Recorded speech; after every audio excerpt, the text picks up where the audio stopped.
ಹೇಳ್ಬಿಟ್ಟೇನು ಹೊಡೆಯಲ್ಲ, ದಬ ದಬ ದಬ ಹೊಡ್ಕೊಂಡು ಹೋಗ್ತಾರೆ, ಇದನ್ನ ಪೊಲಿಟಿಸೈಸ್ ಮಾಡ್ತಾ ಇದ್ದೀರಾ.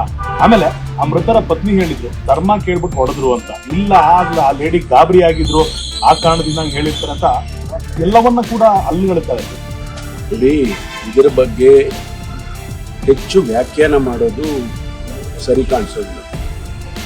ನಾನೊಂದು ಹೇಳೋದು, ಇನ್ನೊಬ್ರೊಂದು ಹೇಳೋದು, ಬಾಯಿಗೆ ಬಂದಂಗೆ ನಾವೆಲ್ಲರೂ ಕೂಡ ಹೇಳ್ತಾ ಹೋದು ಅದರ ಮಹತ್ವನೇ ಹೋಗ್ಬಿಡುತ್ತೆ. ಅದಕ್ಕೆ ನಾವು ಯಾರು ಕೂಡ ಇದರ ಬಗ್ಗೆ ಹೆಚ್ಚು ಪ್ರತಿಕ್ರಿಯೆ ಮಾಡೋದು ಸೂಕ್ತ ಅಲ್ಲ ಅಂತ ನನಗೆ ಅನ್ಸುತ್ತೆ. ಅಲ್ಲ, ಹೈಕಮಾಂಡ್ ಕೂಡ ಅದಕ್ಕೆ ಎಲ್ರಿಗೂ ವಾರ್ನ್ ಮಾಡಿದೆ ಅಂತಲ್ಲ ಸರ್, ಯಾರು ಅನುಕೂಲ ಇಚ್ಛೆ ಮಾತಾಡ್ತಾರೆ ವಿಚಾರದಲ್ಲಿ.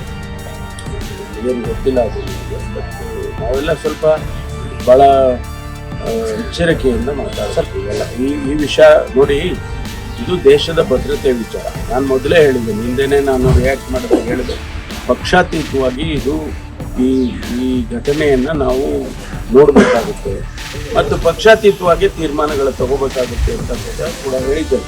ಅದೇ ರೀತಿ ಇವತ್ತು ಹೇಳ್ತೇನೆ, ಇದು ಬಿಯಾಂಡ್ ಪಾಲಿಟಿಕ್ಸ್ ಆಗಬೇಕು. ನಮ್ಮ ಯಾವುದೇ ಪ್ರತಿಕ್ರಿಯೆ ಏನಿದೆ ಇದು ಬಿಯಾಂಡ್ ಪಾಲಿಟಿಕ್ಸ್ ಆಗಬೇಕು. ಜೊತೆಗೆ ಭದ್ರತೆಯ ದೃಷ್ಟಿಯಿಂದ ದೇಶದ ಭದ್ರತೆ ಬಗ್ಗೆ ಸರ್ಕಾರ ಏನು ಇವತ್ತು ಕೇಂದ್ರ ಸರ್ಕಾರ ಇದೆ, ಅವರು ಏನು ಕ್ರಮ ತಗೋಬೇಕು ಅದಕ್ಕೆಲ್ಲ ನಮ್ಮ ಸಹಕಾರ ಇದೆ.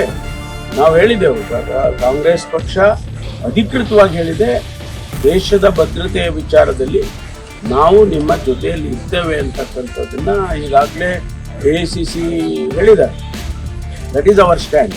ಸರಿ, ರಾಜಣ್ಣ CD ವಿಚಾರಣೆ ಎದುರಿಸಿದ್ದಾರೆ, ಯಾವುದೇ ಸಾಕ್ಷ್ಯಾಧಾರಗಳನ್ನು ಕೊಟ್ಟಿಲ್ಲ, ಸ್ಟೇಟ್ಮೆಂಟ್ ಮಾತ್ರ ರೆಕಾರ್ಡ್ ಆಗಿದೆ.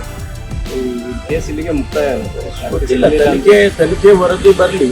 ಅವರು ಈಗ ಅವ್ರ ಸ್ಟೇಟ್ಮೆಂಟ್ ತಗೊಂಡಿದ್ದಾರೆ. ಅದರ ಆಫ್ಟರ್ ದಿ ಸ್ಟೇಟ್ಮೆಂಟ್ ಅದರಿಂದ ಏನು ಫಾಲೋಅಪ್ ಇರುತ್ತೆ ಅದನ್ನೆಲ್ಲ ತನಿಖೆ ಮಾಡ್ತಾರೆ. ಮಾಡಿದ ಮೇಲೆ ವರದಿ ಬಂದ ನಂತರ ನಾವು ತೀರ್ಮಾನ ಮಾಡ್ತೀವಿ.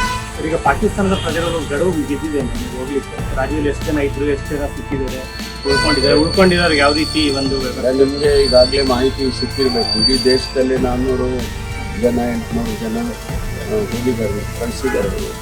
ಕೆಲವ್ರನ್ನ ಲಾಂಗ್ ಟರ್ಮ್ ವೀಸಾ ಕೊಟ್ಟಿರೋರಿಗೆ, ಮದುವೆ ಆಗಿ ಇಲ್ಲಿ ಸೆಟ್ಲ್ ಆಗಿರೋರಿಗೆ ಅವರೇ ಎಕ್ಸಂಪ್ಷನ್ ಕೊಟ್ಟಿದ್ದಾರೆ, ಗೌರ್ಮೆಂಟ್ ಆಫ್ ಇಂಡಿಯಾನೇ ಕೊಟ್ಟಿದ್ದಾರೆ.